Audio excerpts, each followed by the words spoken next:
Okay, all the marbles. This one right here.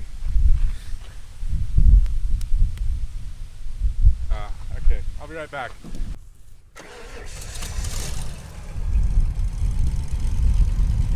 Chief is a family-owned, Nebraska-based company comprised of 7 diverse brands. Chief, trusted, tested, true.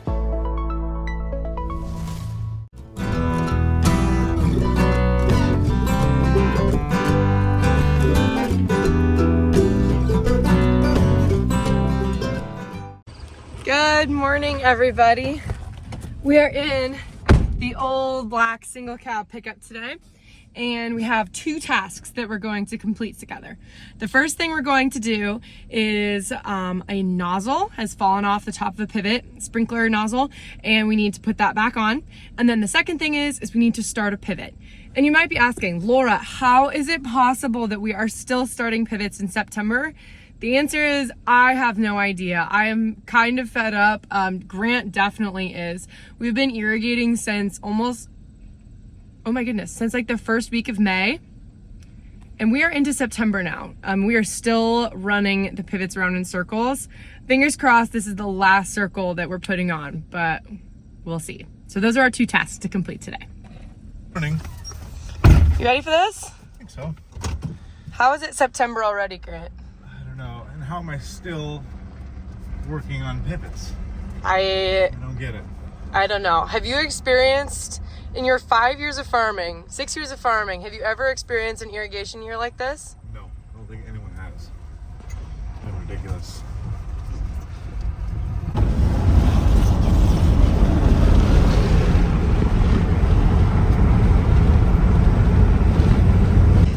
If you look out the windows, you can see that the corn is starting to change color, and so are the beans. That means harvest is right around the corner. They're still using water though. Later I'll show you a corn kernel. You can see like it's counting down until we're done. But still, we'll probably have another circle to go and then we can beat that up. We're getting closer.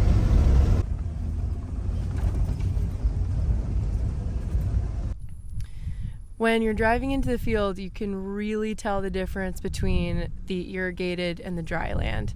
Dry land, the leaves are drooping, they're all turned brown, and then immediately you see the difference when you see where the pivot has been going over. Leaves are still fairly green, they are turning colors, but we are into September. Those pods are still filling out in there.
Doesn't sound too great.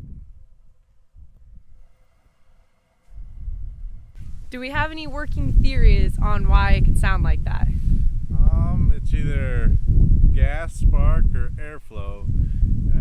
It's probably not airflow. We can check gas really quick. Okay.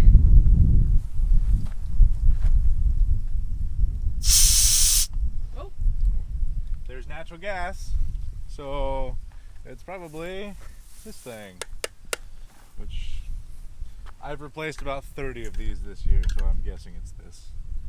It's either the cap or the coil or the little control module or the rotor or pickup coil or something. Oh, that's not a good sign. Oh yeah, junk. Less than ideal. like Grant said, he's replaced almost 30 of these this year, so if I'm not mistaken, he probably has one with him. See, this is a part of a other one. That inside's supposed to look like this. There's a little spring in there. But if anyone knows where to get a quality distributor these days, these China ones are just garbage. So I don't know if like a racing application distributor would work, but I mean, these things are almost over $200 a piece now, and sometimes they'll make it a circle, sometimes they'll last all year. But I would definitely pay more for a higher quality piece of equipment.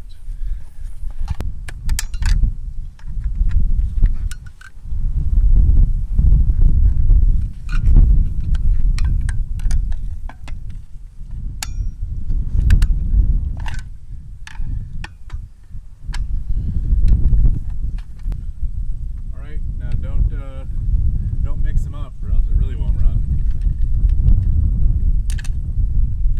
Okay, this one goes right here. No, Sure? goes here. There you go. This one goes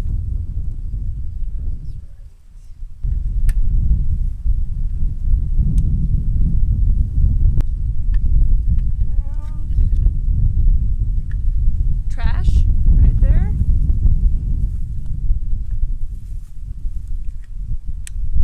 There we go. All good to go. All right, let's try starting this thing again and pay attention to how it sounds, from how it sounded before it died to how it's going to sound now when I first started it.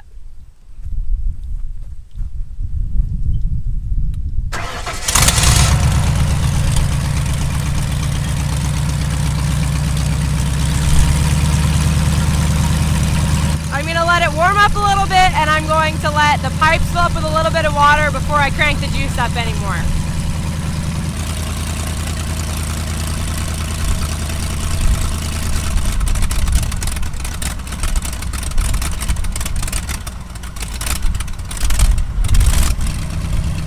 Why does it sound like that?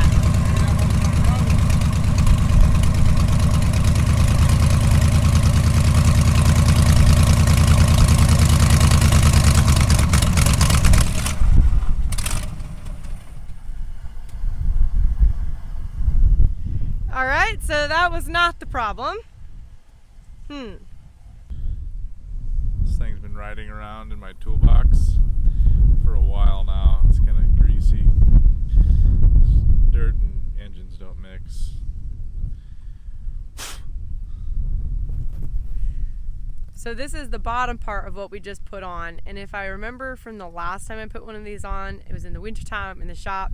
Controlled environment, no wind, a lot cleaner, and it wasn't really that much fun then, and so I don't really think it's going to be very fun now.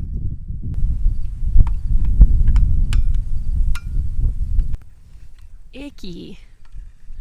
I just wish, it's too bad everything is just greasy and gross and dirty, and it's hot outside and it's windy, and I hate to be a complainer, but like, this sucks. Like, I'm so tired of this. like this just really sucks. And I know a lot of times Grant and I make this look really fun, and Grant and I do have a lot of fun together, but like May, June, July, August, September, like it's almost half a year of working on this just non-stop every single day. These irrigators, these motors, these pivots, they do not take holiday weekends, and they often break at the most inconvenient times. And we're just now on 5 months of running almost straight, full time. This engine has been running for countless hours, and it's just, I mean, it's understandable that things are going to break, but it's just so frustrating. Don't let anything drop down there. Yeah.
Now this is where it really starts to get frustrating.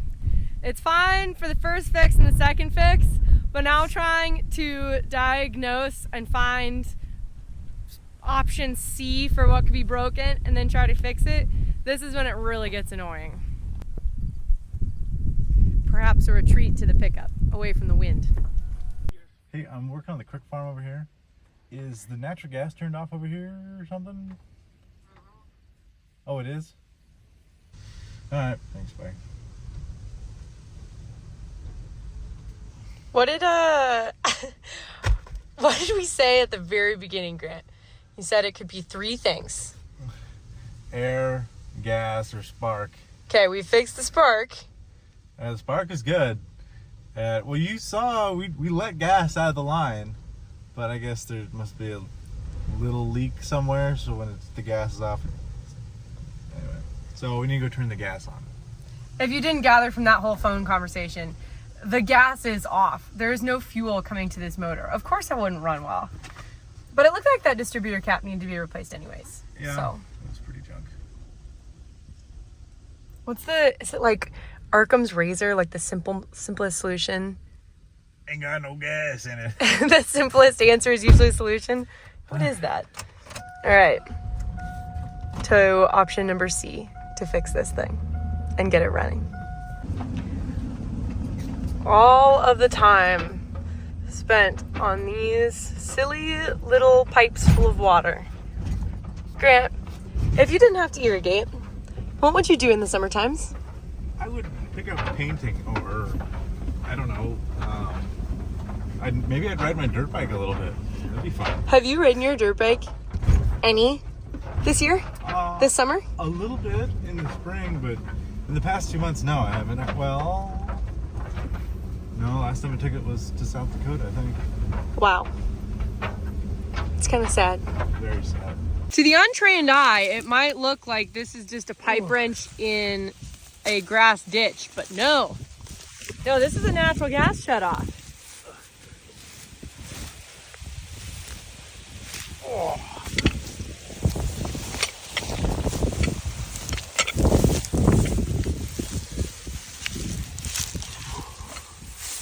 There we go. All right, here's why we're irrigating. Here's why we're doing all of this. That's beans, of course, but this is corn, it's easier telling. You can see, that's the starch line. So up here, the kernel's hard, it's like starchy. And here, this kernel is milky still. You see that? So as the corn is maturing, it's getting harder and harder, but it's still taking water, like it's packing in. It's taking nutrients from the plant and packing it into the kernels. And then we have to keep watering until it hits black layer. Down here, there'll be a little tiny black layer about right there. That says the kernel is done. It is ready to be harvested. Well, it needs to dry down then. But we have not hit that yet. That's we're still, we're probably halfway there, so it's probably, I don't know, another week or two. Let's do the bite test here. It has been said, rumored, that if you are a good enough old farmer, you can bite into a kernel of corn and you can tell the moisture. Now this is a little bit different because, like Grant said, it's still pretty soft and it's still in the milky stage, but that top part is getting kind of hard. Yep, tastes like corn. As I've said before, we do not grow sweet corn. We grow field corn. So this stuff is not meant to boil and put salt and pepper on and butter and really eat. Bad. It does not taste that good. That's sweet corn. This is field corn. This is going to be going into ethanol production or cow food or something like that. All right. Gas is on. That's proper gas. That is that. Oh, that stinks. That's proper gas pressure right there. Come on, here we go.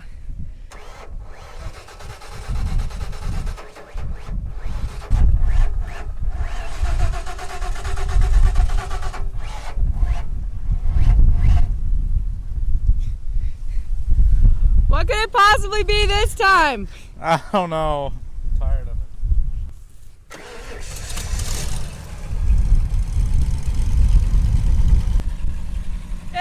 so windy out here.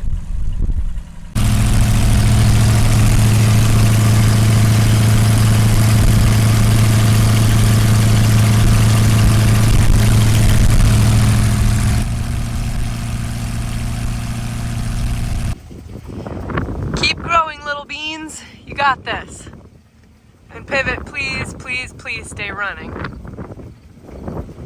Here's the pivot with the missing nozzle. Right there. And here is what we need to replace. This. I think it just came unscrewed or something like that. So when we install these, like, you have to get them really tight because they sit here and wobble and turn, so it just like eventually it'll just wiggle this out, turn it off, and then it goes. And so it's somewhere out in the field, and we'll probably find it when we're planting next year, but until then we're going to use this one. And so we just have to put it on with vice grip. But I think we should rock, paper, scissors for who gets to go do it. Okay, we'd be like rock, paper, scissors, do. Okay, let me strategize here. Oh, you gotta think about it? I'm ready. Ooh. Oh. So, 2 out of 3?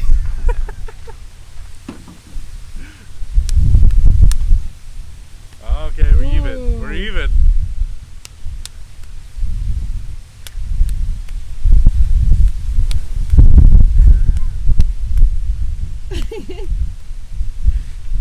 So, I'm up 1 right now. No, I think you're up 2. Because you won the first one, you just won that one. And then you beat me once. Alright, here's for all the marbles. Okay, all the marbles. This one right here. Okay, I'll be right back. You film me from here? Sounds good. That's the only fair way to divide labor around here. I'd gladly climb up there, but frankly, I'd rather keep my feet on the ground. But you know what? He said 2 out of 3.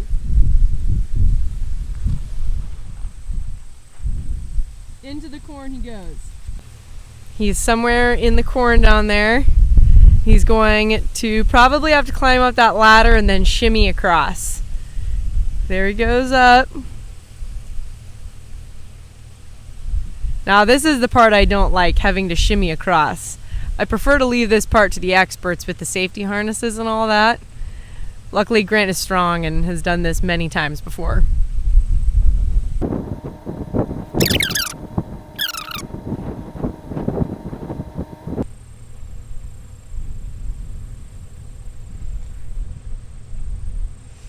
And back he comes.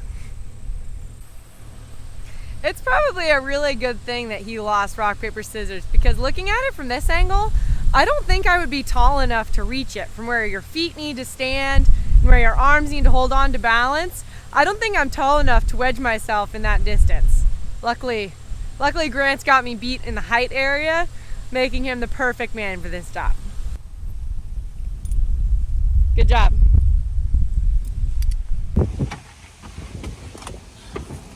I'm really glad you did that. That looked scary. I don't know if you've been tall enough to reach the middle. That's what I was thinking. Was it really windy up there? Very. Very windy. This is what dry land corn looks like, folks. Pretty sad, right? I mean, what? There's not even a semblance of an ear on that. As much as we complain, I have to say, I'm grateful for irrigation, because without it, this is what our entire crop would look like. Now that we have that sprinkler fixed, it's time to head out there and get this pivot moving again. I don't know how that stayed on there for so long.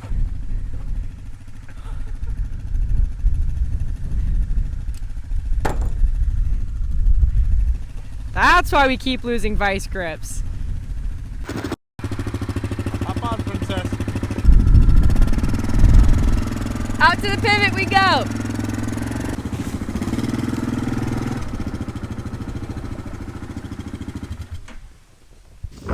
Okay, it's gonna be loud. I'm ready.